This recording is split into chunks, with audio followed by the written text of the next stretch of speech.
Docteur Moisset, bonjour. Vous êtes neurologue au CHU de Clermont-Ferrand et vous êtes plus particulièrement intéressé à ce symptôme très fréquent qu'est la douleur chez les patients atteints de sclérose en plaques.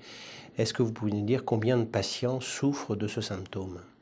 La douleur concerne 2 personnes sur 3 ayant une sclérose en plaques, et pour 1 personne sur 3, ces douleurs vont avoir un impact très important sur la vie et sur le quotidien. On voit que c'est donc très fréquent, mais il est toujours un peu difficile de savoir à quel type de douleur on doit faire face. Est-ce qu'il y a des douleurs en rapport avec le système nerveux? Est-ce que des douleurs d'autres origines? On peut avoir des douleurs musculo-squelettiques qui sont liées à la position ou à la faiblesse. Il peut y avoir des douleurs neuropathiques, donc douleurs par atteinte du cerveau ou de la moelle épinière, qui peuvent ressembler à des brûlures, à des fourmillements, à des picotements, à un engourdissement. Et il peut y avoir des douleurs plus classiques, les maux de tête, les migraines, qui peuvent concerner les patients CEP de façon plus fréquente que la population générale. Ce symptôme est très gênant pour les patients et donc mérite des prises en charge. Est-ce que celles-ci sont particulières pour les patients atteints de sclérose en plaques?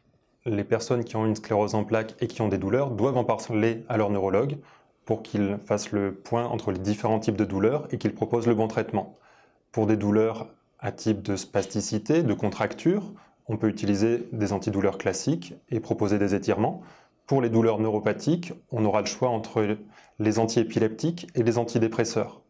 Ces 2 types de médicaments ne vont pas être prescrits pour de la dépression ou pour de l'épilepsie, mais réellement pour agir directement sur la douleur. En ce qui concerne les traitements de fond, il n'y a pas de choix préféré chez les patients ayant une douleur. Les traitements de fond n'ont pas un impact direct sur la douleur.